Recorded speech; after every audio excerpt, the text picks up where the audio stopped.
ग्रंथराज श्रीमद् भगवद गीता था रूप अध्याय 5। अध्याय का नाम है कर्मयोग, कृष्ण भावना भावित कर्म। श्लोक संख्या 27-28, पृष्ठ संख्या 200। मेरे पीछे बोले। स्पर्शान कृत्वा बहिर्बाह्यं चक्षुश्चैवान्तरे भ्रुवो प्राणापानो समो कृत्वा नासाभ्यन्तरचारिणो यतेन्द्रियमनो बुद्धिर्मुनिर्मोक्षपरायणः विगतेच्छा भयक्रोधो यः सदा मुक्त एव सः। अनुवाद मेरे पीछे बोलिए। समस्त इंद्रिय विषयों को बाहर करके दृष्टि को भौहों के मध्य में केंद्रित करके प्राण तथा अपान वायु को नथनों के भीतर रोककर और इस तरह मन इंद्रियों तथा बुद्धि को बस में करके जो मोक्ष को लक्ष्य बनाता है वह योगी इच्छा, भय तथा क्रोध से रहित हो जाता है।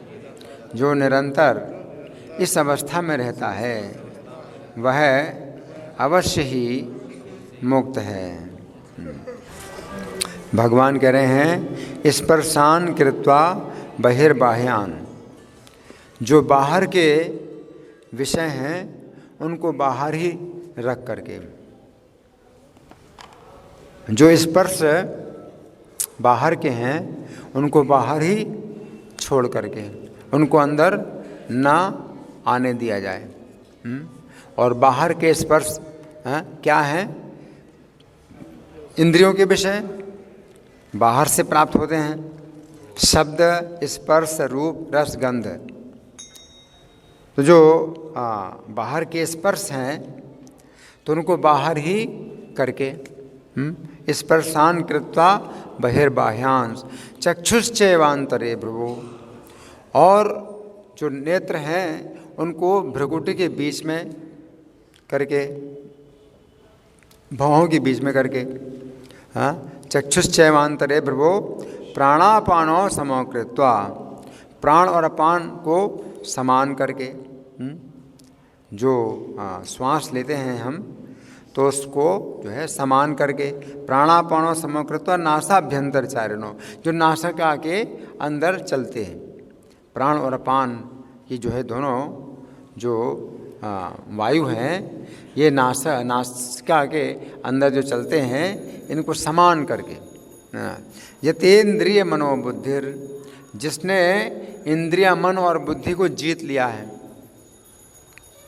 मुनिर्मोक्ष परायण, और वो मुनि जो है मोक्ष के परायण होता है। मोक्ष के परायण, भोग के परायण नहीं। इस संसार में लोग भोगों के परायण होते हैं, भोगों के पीछे पड़े रहते हैं। लेकिन ये जो मुनि है ये मोक्ष के परायण है। मोक्ष के परायण हैं, इसका मतलब है कि वो जन्म मरण के बंधन से छूटना चाहता है। मुनिर्मोक्ष परायण विगत इच्छा भय क्रोधो यः, और वो इच्छा, भय और क्रोध से रहित हो गया है। विगत इच्छा भय क्रोधो यः सदा मुक्त एव सः, तो सदा वो मुक्त ही है। तो भगवान कहते हैं कि वो सदा मुक्त है। मतलब ये नहीं है कि शरीर छोड़ने के बाद मुक्त होगा, इस शरीर में रहते हुए ही वो मुक्त है। उसे कहते हैं जीवन मुक्त, इस जीवन में ही वो मुक्त है ना। अब हम सुनेंगे प्रभुपाद तात्पर्य में क्या लिखते हैं। श्रील प्रभुपाद की जय। कृष्ण भावनामृत में रत होने पर मनुष्य तुरंत ही अपने आध्यात्मिक स्वरूप को जान लेता है, जिसके पश्चात भक्ति के द्वारा वह परमेश्वर को समझता है।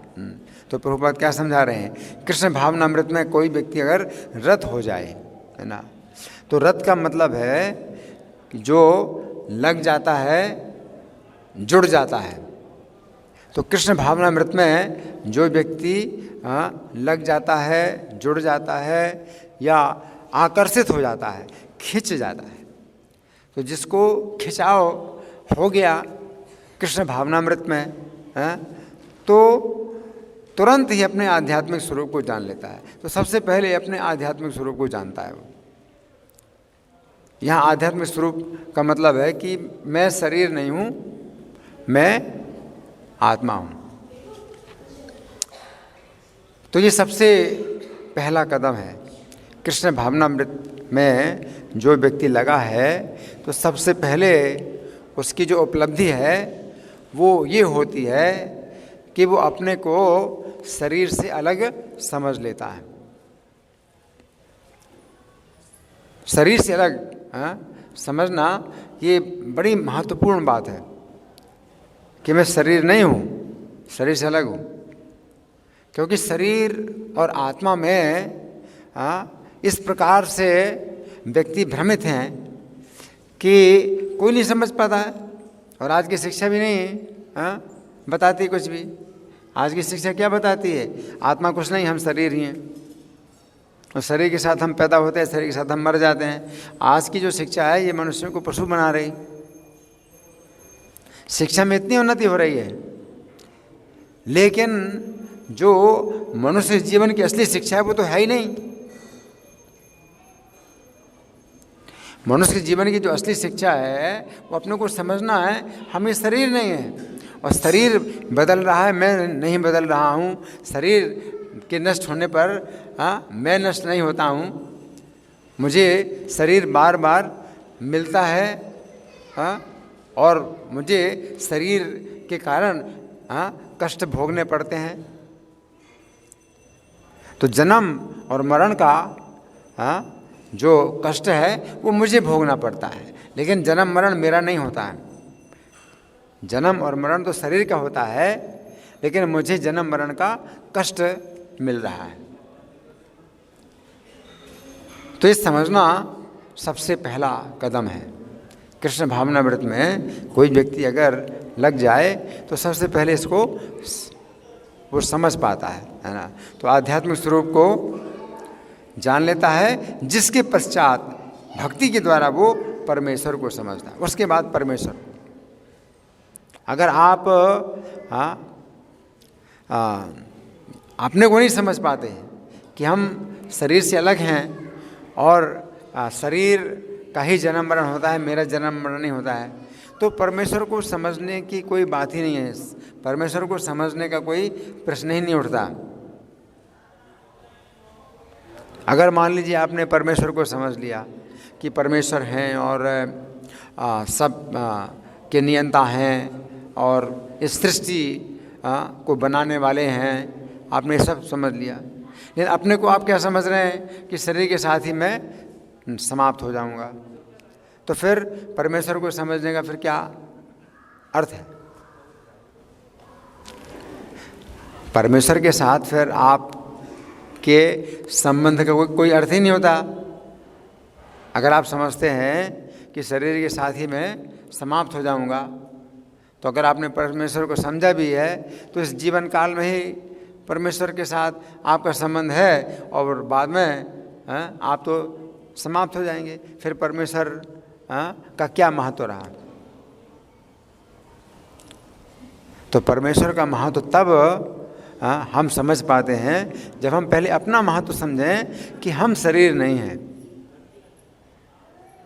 हमें शरीर कष्ट देने के लिए मिला है और इस शरीर में हमें जन्म मरण का कष्ट मिल रहा है। और परमेश्वर के साथ संबंध बनाने से हम इस शरीर के बंधन से छूट सकते हैं और परमेश्वर की सेवा में लग सकते हैं।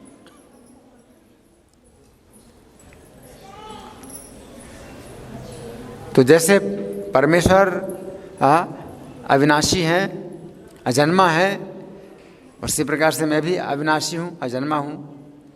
तब हमारा परमेश्वर का संबंध भी होगा कैसा? अविनाशी। तो परमेश्वर के साथ संबंध केवल इस जीवन के लिए नहीं है कि केवल इस जीवन में परमेश्वर का संबंध होगा मेरा, और जीवन के बाद में मैं समाप्त हो जाऊंगा, तो ये बात नहीं है। तो सबसे पहले हमें अपने आध्यात्मिक स्वरूप को समझना है कि मैं शरीर नहीं हूँ, मैं नित्य जीवात्मा हूँ, है ना।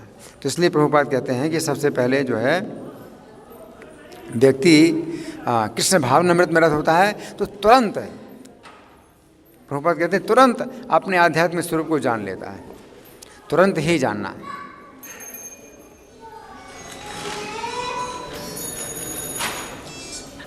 और उसके बाद फिर हमें परमेश्वर को जानना है, क्योंकि परमेश्वर के हम अंश हैं।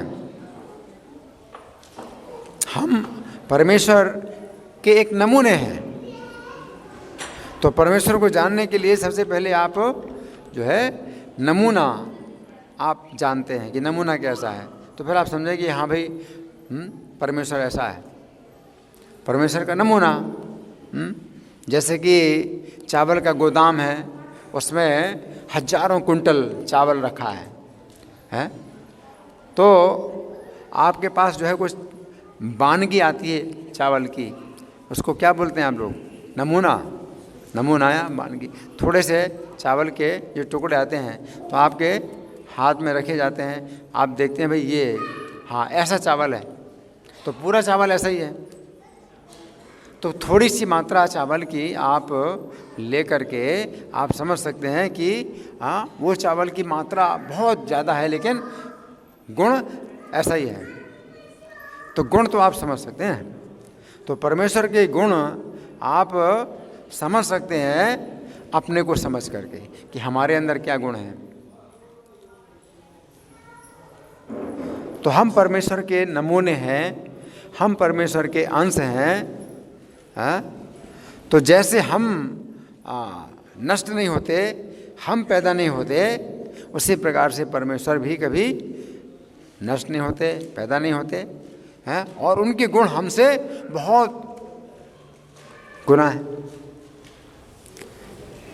लेकिन एक गुण जो है हमारा परमेश्वर के साथ समान है, इसमें कोई अंतर नहीं।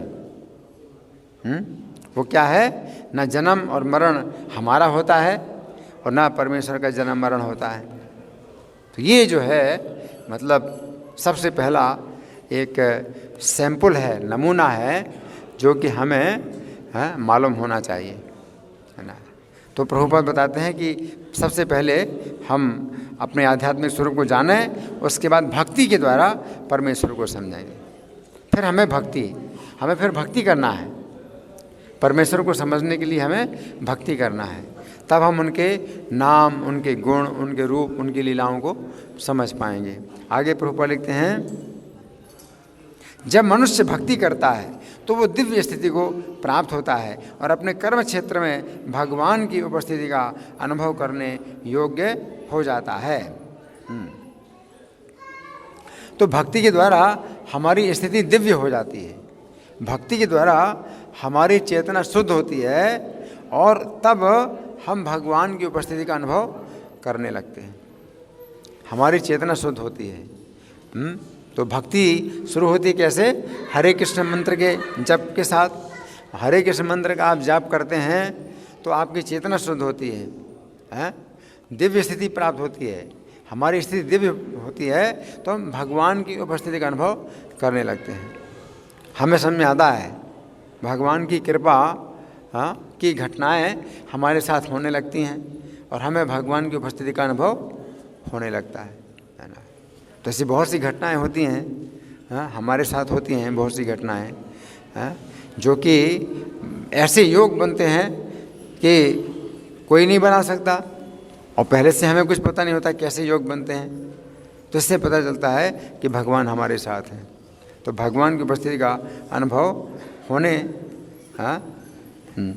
करने योग्य हो जाता है भगवान की उपस्थिति का अनुभव करने योग्य हो जाता है। ये विशेष स्थिति मुक्ति कहलाती है। ये मुक्ति की स्थिति है ना? मतलब ये स्थिति अगर हमें प्राप्त हो गई तो जीवन मुक्त हैं हम, क्योंकि भगवान की उपस्थिति का अनुभव हो रहा है कि भगवान हमारे साथ हैं। चाहे हम भगवान के दर्शन नहीं कर रहे हैं, लेकिन तो भी भगवान हमारे साथ हैं। ये जो अनुभव है, इससे हमें बहुत बल मिलता है और हम बहुत सुरक्षित हो जाते हैं, है ना। आगे प्रभुपाद लिखते हैं, मुक्ति विषयक उपयुक्त सिद्धांतों का प्रतिपादन करके श्री भगवान अर्जुन को ये शिक्षा देते हैं कि मनुष्य किस प्रकार अष्टांग योग का अभ्यास करके इस स्थिति को प्राप्त होता है। हाँ, तो ये जो 2 श्लोक हैं इस अध्याय के, श्लोक संख्या 27 और 28, ये अंतिम श्लोक ही समझो, क्योंकि एक श्लोक और है। हाँ, तो अध्याय समाप्त हो रहा है, तो ये अंतिम श्लोक ही समझो। तो ये अंतिम श्लोक जो 5वें अध्याय के 7वें, 27वें, 28वें हैं, तो ये अगले अध्याय का जो है वो प्रस्तावना है। अगले अध्याय में भगवान विस्तार से बताएंगे, है ना। इसमें बताया गया कि स्पर्शान कृत्वा बहिर्बाह्यान, स्पर्श जितने हैं बाहर के बाहर ही रखना है।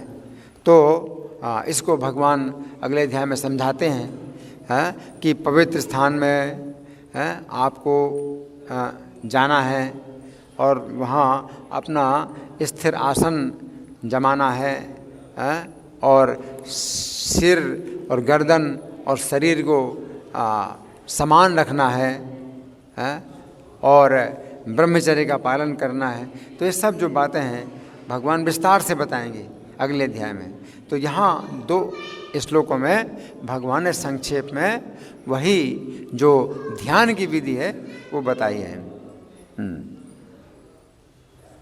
ये अष्टांग योग 8 विधियों यम, नियम, आसन, प्राणायाम, प्रत्याहार, धारणा, ध्यान तथा समाधि में विभाजित है।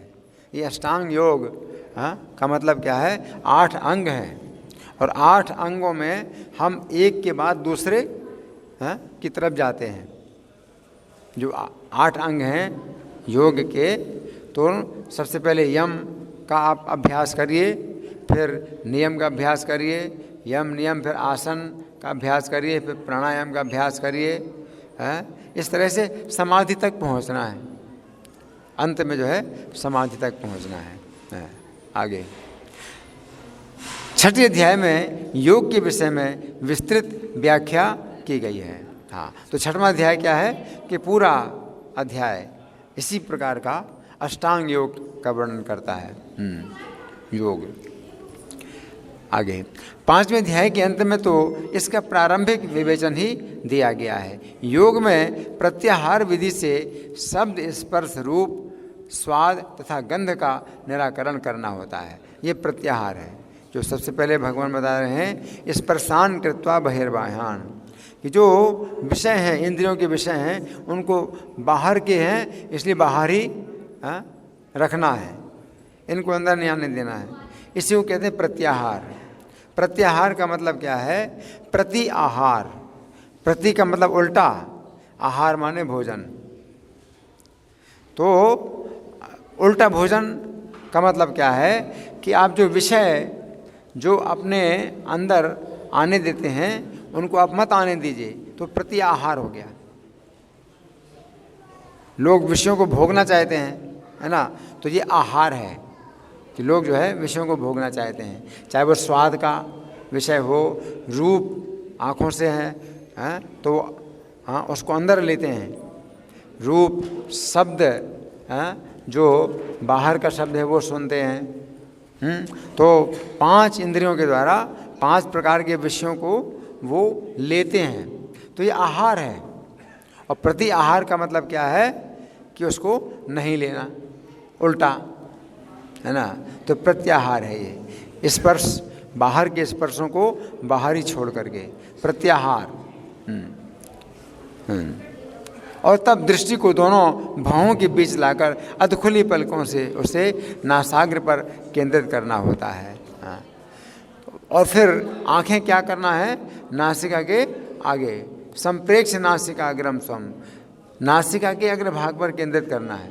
तो यहाँ भगवान कह रहे हैं कि चक्षुश्चे वांतरे भ्रुवो, कि आँखों को भौहों के बीच में रखना है।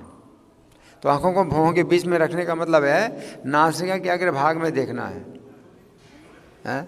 ऐसे जब आप करते हैं तो उस समय जो आँखें हैं आपकी अध खुली रहती हैं, आधी खुली रहती हैं और आधी बंद रहती हैं। इसका मतलब यह है कि आँखों को पूरा भी नहीं खोलना है। अगर आँखों को पूरा खोलते हैं तो बाहर के जो दृश्य हैं वो दिखाई पड़ते हैं और ध्यान उधर भटकता है। और आँखों को अगर पूरा बंद कर लेते हैं तो नींद आने की संभावना है। तो दोनों में खतरा है। ध्यान योग की विधि जो है कैसी होती है कि ना तो आँखों को बंद रखें और ना आँखों को खुला रखें, आँखों को अध खुला रखें। तो आधी आँखें खुली हो, आधी बंद हो, इसके लिए आवश्यक है कि नासिका के अग्रभाग में देखा जाए। तो यहाँ प्रभुपाद लिखते हैं आँखों को पूरी तरह बंद करने से कोई लाभ नहीं होता, क्योंकि तब सो जाने की संभावना रहती है। न ही आँखों को पूरा खुला रखने से कोई लाभ है, क्योंकि तब तो इंद्रिय विषयों द्वारा आकृष्ट होने का भय बना रहता है। नथनों के भीतर श्वास की गति को रोकने के लिए प्राण तथा अपान वायुओं को सम किया जाता है। तो श्वास की गति भी, श्वास की गति समान हो। तो श्वास की गति समान होने का मतलब ये है कि ना तो श्वास की गति को हम तेज़ी से खींचें और ना श्वास को बाहर तेज़ी से निकालें। तो धीरे धीरे श्वास को अंदर लेना है और बाहर निकालना है। श्वास गहरी हो, इस प्रकार से समान प्राणापान को समान रखना है। इसके बाद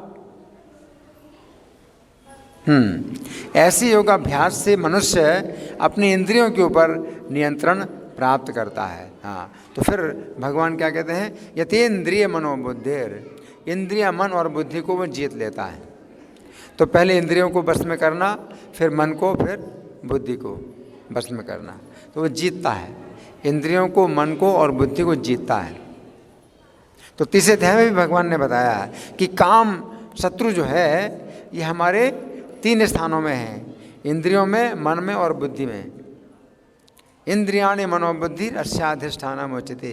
काम शत्रु जो है हमारे शरीर के 3 स्थानों में रहता है, इंद्रिया, मन और बुद्धि। और यहीं से एतैर विमोहयते से ज्ञानम आवृत देहिनम, यहीं से ही जीवात्मा को वो विमोहित करता है, ज्ञान को ढकता है। काम शत्रु जो है जीवात्मा के ज्ञान को ढक करके विमोहित करता है, यानी पाप कर्म में लगाता है। तो 3 स्थान हैं काम शत्रु के, इंद्रियां, मन और बुद्धि। तो फिर भगवान कहते हैं तस्मात् तुम इंद्रियान न्यादो नियम भरतर सब, कि सबसे पहले इंद्रियों को आप वश में करो, काम शत्रु को निकालो, इंद्रियों को अपने अधिकार में करो और काम शत्रु को निकालो, शत्रु को निकालो। तो 3 स्थानों में से सबसे पहला जो स्थान है वो आपका इंद्रियां हैं, जिनको आप अपने बस में करो, है ना।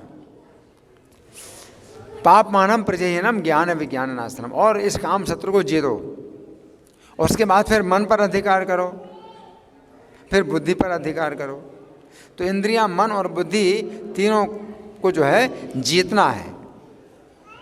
और जीतने का मतलब क्या है, अपने अधिकार में करना है, काम शत्रु को निकालना है। इंद्रिय मन बुद्धि से काम शत्रु को निकालना है। ये 3 इंद्रिय मनोबुद्धिर, आगे प्रभुपाद लिखते हैं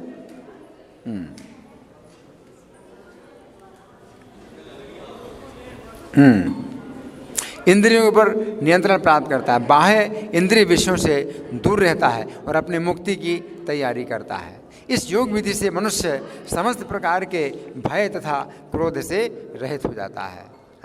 तो जब इंद्रिया, मन और बुद्धि अपने बस में हो जाती हैं तो फिर मोक्ष परायण, मोक्ष की तैयारी करना है। फिर उसको जन्म मरण से छूटने की तैयारी करना है, इस भौतिक संसार में रहने की तैयारी नहीं करना है। तो आज की जो शिक्षा है ये हमें इस भौतिक संसार में रहने की शिक्षा देती है कि कैसे हम इस भौतिक संसार को सुखी बनाएं, जबकि मृत्यु हमको यहाँ से निकाल देती है, अलग कर देती है। तो एक गलत दिशा में ये शिक्षा है। आज की जो शिक्षा है उसकी दिशा बिल्कुल गलत है, क्योंकि आपका शरीर तो छूट रहा है और छूटने वाला है, और इसी शरीर से आप इस भौतिक संसार में सुखी होने की तैयारी कर रहे हैं।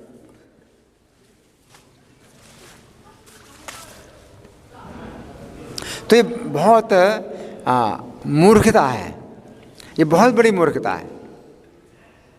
आज की शिक्षा में जो है लोग कई साल लगा देते हैं, कई तरह की शिक्षाएं प्राप्त करने में अपने जीवन को जो है लगा देते हैं कि क्यों कि शिक्षा प्राप्त करके वो सुखी होंगे, और जीवन तो इसी में चला गया है।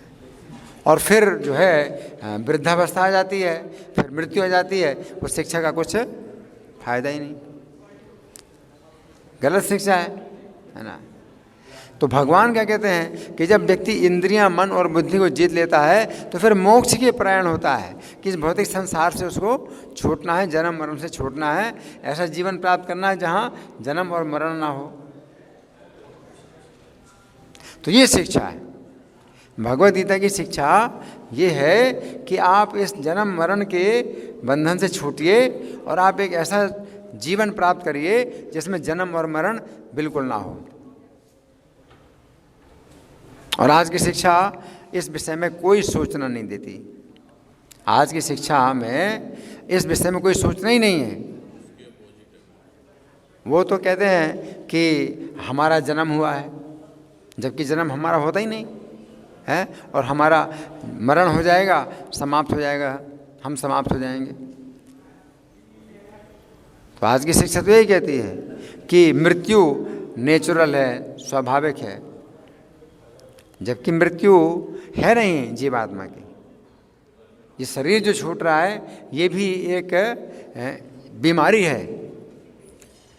ये मृत्यु तो जीवात्मा की होती नहीं, लेकिन मृत्यु की एक बीमारी जो लगी हुई है उसे हमें छूटना है, बीमारी दूर करना है।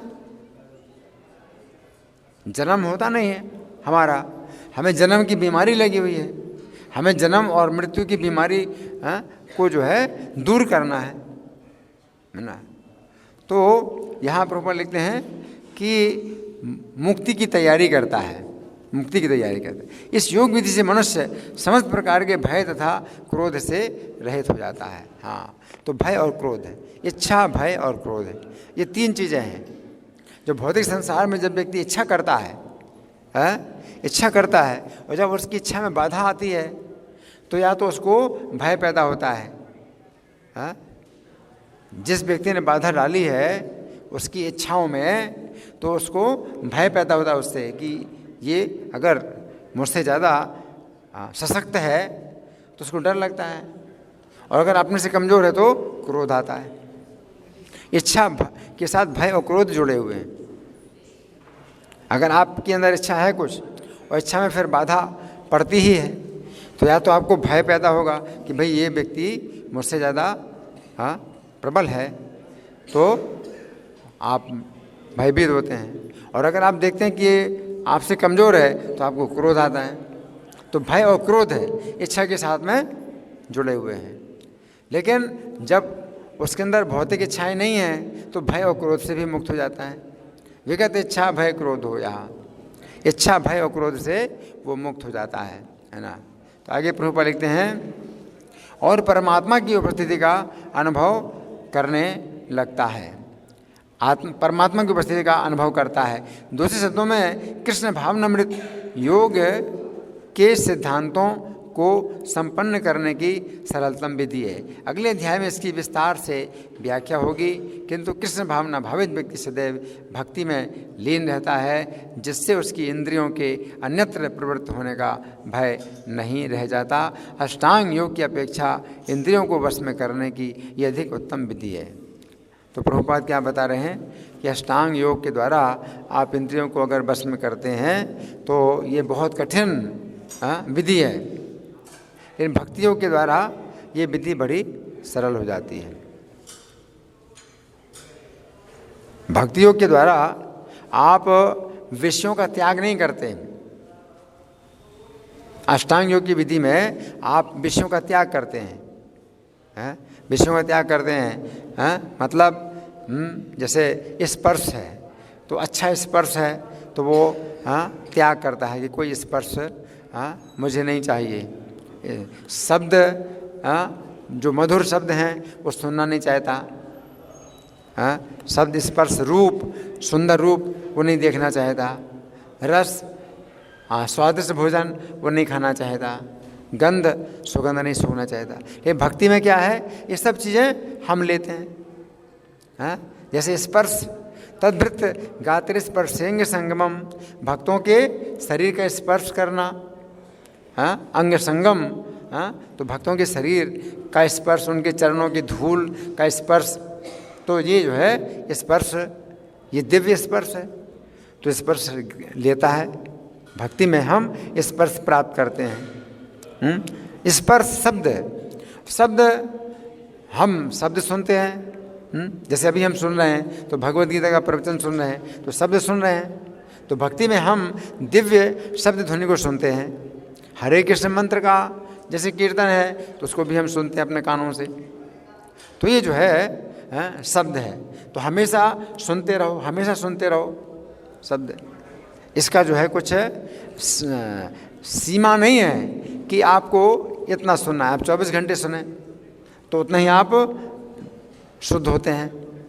तो शब्द स्पर्श रूप, जो सुंदर रूप, तो सुंदर रूप जो अष्टांग योगी है वो सुंदर रूप नहीं देखना चाहता, लेकिन हम लोग भगवान के सुंदर रूप को देखते हैं। तो जितना हम देखते हैं उतना हम शुद्ध होते हैं। तो भगवान के रूप को देखते रहो, देखते रहो, देखते रहो। ये तो दिव्य है। रूप रस है तो अष्टांग योग में व्यक्ति रस का त्याग करता है कि मुझे कोई स्वादिष्ट चीज़ नहीं खाना है। वो जो है जंगल के पत्ते खा करके रहते हैं या केवल पानी पी के रहते हैं, कोई स्वादिष्ट व्यंजन नहीं खाते। लेकिन हम लोग स्वादिष्ट व्यंजन भगवान को भोग लगा करके प्रसाद के रूप में लेते हैं। तो वो प्रसाद है, वो रस है, लेकिन वो दिव्य रस है, वो हमारी चेतना को शुद्ध करता है। प्रसादे सर्व दुखानाम हानि रस्योपजायते। तो प्रसाद से हमारे सभी दुखों की हानि होती है, हमारे दुख दूर होते हैं। तो रस भी हम ग्रहण करते हैं। गंध है, सुगंध, तो सुगंध भी हम ग्रहण करते हैं। जो भगवान को अर्पित फूल हैं या तुलसी है उसकी सुगंध हम ग्रहण करते हैं, तो वो हमें पवित्र करती है। श्रीमत् तुलस्या रसनाम तदर्पिते घृणम तत्पाद सरोज सौरभे। अपनी नासिका को भगवान के चरणों में अर्पित फूलों को सूंघने में लगाना है। तो भक्ति की विधि है कि हम सुगंध लेते हैं, लेकिन कैसे सुगंध लेते हैं? भगवान को अर्पित जो फूल हो चुके हैं उनको हम सूंघते हैं। जैसे ये माला है तो ये भगवान की प्रसादी माला है, तो भगवान ने इसको पहनी है, भगवान ने इसको सूंघा है। अब ये भगवान को अर्पित फूल हैं, हम सूंघते हैं। तो ये सुगंध जो है ये भी हमें पवित्र करती है। तो जहाँ अष्टांग योग में प्रत्याहार की विधि बताई जाती है कि ये सब जो विषय है इनको त्यागना है, तो भक्ति में वही जो है सब कुछ ग्रहण की जाती है। लेकिन वो भोग के रूप में नहीं होता है, ये प्रसाद के रूप में होता है। अष्टांग योगी विषयों को नहीं भोगता है, तो हम भी विषयों को नहीं भोगते, लेकिन हम क्या प्राप्त करते हैं? प्रसाद। तो ये भोग नहीं होता है, ये भोग नहीं होता है, ये क्या होता है? प्रसाद होता है। तो हम प्रसाद के रूप में ग्रहण करते हैं। जो भोजन है उसको हम बोलते हैं प्रसाद। हम भोगते नहीं हैं, हम प्रसाद ग्रहण करते हैं, कि भगवान ने भोगा है। तो भगवान को अगर भोक्ता हम बनाएं और फिर हम प्रसाद ग्रहण करें तो फिर कुछ बंधन ही नहीं है। सदा मुक्त एव सह, तो आप सदा मुक्त हैं। तो प्रभुपाद कहते थे कि दो ही कार्य अगर आप हमेशा करते हैं तो आप जो है सुरक्षित हैं, आपकी सभी इंद्रियां बस में हो जाएंगी। दो कार्य है। पहला कार्य है कि जो कुछ भी आप खाते हैं भगवान को भोग लगा करके ही खाइए, प्रसाद ही खाइए। और दूसरी बात, आप जो कुछ भी बोलते हैं केवल उनका नाम बोलिए, हरे कृष्णा बोलिए, या उनके संबंध में कुछ बात करिए। ये दो कार्य अगर आप करते हैं तो आपकी सब इंद्रियां बस में हो जाती हैं। तो कितना सरल है। कहाँ अष्टांग योग की विधि और हजारों साल लग जाते हैं। समाधि की अवस्था में पहुंचने के लिए व्यक्ति को हजारों साल लग जाते हैं। जैसे आज का श्लोक है, इसमें बताया गया है कि ये जो है समाधि की स्थिति में जो राजा मल्यध्वज पहुँचे हैं तो दिव्यम वर्ष शतम, दिव्यम वर्ष शतम का मतलब है कि 100 दिव्य वर्षों के बाद वो जो है समाधि की अवस्था में पहुँचे। तो दिव्य 100 वर्ष का क्या मतलब है? एक दिव्य वर्ष 360 मनुष्यों के वर्ष के बराबर है। तो 100 दिव्य वर्ष कितना हुआ? 36,000 साल। 36,000 साल के बाद वो जो है समाधि में पहुँचे। 36,000 साल लगे। तो सतयुग में ऐसा जीवन होता था कि 1,00,000 साल की आयु होती थी, तो ठीक है 36,000 साल के बाद जो है वो पहुँचे। लेकिन कलयुग में तो आयु इतनी नहीं है, तो कई जन्म लगेंगे। कलयुग में तो कई जन्म लगेंगे। तो कलयुग में सरल विधि बताई गई है, हरिनाम। आप हरे कृष्ण मंत्र का जाप करिए और भगवान का प्रसाद ग्रहण करिए, तो इसी में आपको जो है ये स्थिति प्राप्त हो जाएगी, जल्दी प्राप्त हो जाएगी। इसी जीवन काल में आप प्राप्त कर सकते हैं। तो ये जो है कलयुग में एक बहुत बड़ी सुविधा है। कलयुग में जैसे आयु छोटी है, आयु बहुत कम है, तो उसी के अनुसार हमें विधि भी बताई गई है कि कम समय में आप वो फल प्राप्त कर सकते हैं। सतयुग में आयु लंबी है, तो उसी के अनुसार विधि बताई गई है कि आपको बहुत लंबा समय लगेगा फल प्राप्त करने में। तो ये जो श्लोक चल रहे हैं श्रीमद् भागवत के, राजा मल्यध्वज अपना घर छोड़ करके, राजा हैं, राज्य छोड़ करके, अपना घर छोड़ करके वन में आए हैं, पर्वत में हैं, तपस्या कर रहे हैं। वहाँ पर कुछ अन्न नहीं है, अन्न नहीं खाते। वहाँ पर ही जो है जो पानी होता है उसी को पीते हैं, या पत्ते हैं उनको खा के रहते हैं। कंद है, मल, फल है, मूल, पत्ते, वही खा करके रहते हैं। और शरीर को उन्होंने बहुत अपना कमज़ोर कर दिया है। और 36,000 साल, 36,000 साल तक जो है उन्होंने कठिन तपस्या की और तब समाधि की स्थिति में पहुँचे। तो हम लोग तो जंगल में नहीं जा सकते, ना जाड़ा सहन कर सकते हैं और ना धूप, खुली धूप सहन कर सकते हैं। जंगल में तो कुछ भी सहन नहीं कर सकते।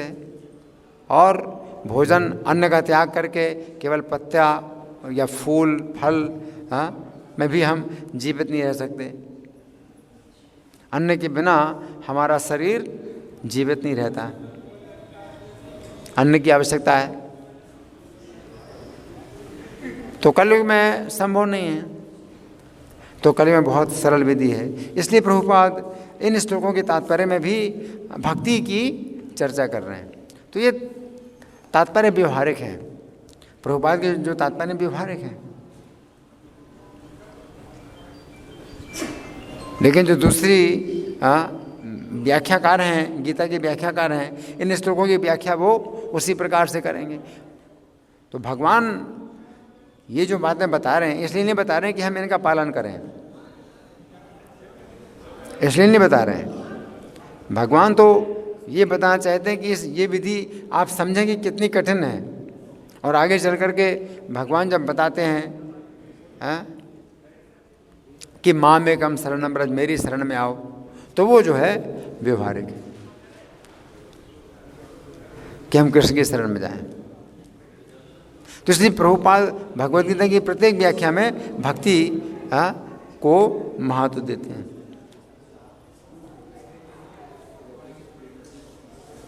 तो ये जो है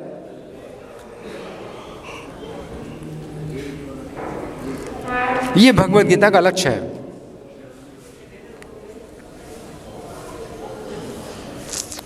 कृष्ण को प्रसन्न करना, ये भगवद गीता का लक्ष्य है। ये लक्ष्य नहीं है कि हम ये सब विधियों का पालन करें।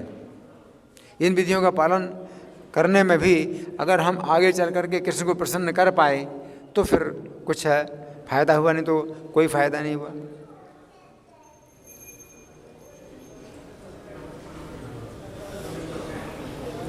तो कृष्ण कहते हैं सर्वधर्मान परित्यज्य मामेकं शरणं व्रज, सब धर्मों को त्याग करके मेरी शरण में आओ।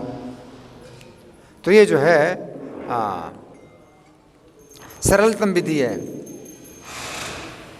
शॉर्टकट। तो इस तरह से आज के इन 2 श्लोकों में जो प्रभुपाद जी हैं ये बता रहे हैं कि जीवन मुक्त की जो अवस्था है वो हमें भक्ति के द्वारा आसानी से प्राप्त हो सकती है। तो अब किसी का कोई प्रश्न है या कोई चर्चा, या मैं प्रश्न करूं? समय हो गया है, फिर भी एक प्रश्न, 1-2 प्रश्न कर सकते हैं, या फिर मैं प्रश्न करूं? मैं प्रश्न करूं? ठीक है, तो मैं प्रश्न कर रहा हूं। तो भगवान आज के ये 2 श्लोक हैं, इसमें अष्टांग योग की चर्चा कर रहे हैं। अष्टांग योग की चर्चा कर रहे हैं, तो क्या हमें इस विधि का पालन करना है? भगवान जो अष्टांग योग की चर्चा कर रहे हैं, तो भगवान क्या ये चाहते हैं कि हम लोग अष्टांग योग की विधि का पालन करें? हैं? चाहते हैं? हाँ जी, नहीं चाहते। भगवान नहीं चाहते। भगवान क्या चाहते हैं? भक्ति करें। और क्यों? क्योंकि भक्ति के द्वारा सरलता से हम भगवान की उपस्थिति का अनुभव कर सकते हैं। अष्टांग योग की विधि बहुत लंबी है ना। धन्यवाद। ग्रंथराज श्रीमद् भगवद गीता की जय, श्रील प्रभुपाद की जय, राधा पार्षार्थी ललिता विशाखा गौरनिताई, सीताराम लक्ष्मण हनुमान प्रहलाद नरसिंह देव की जय हो।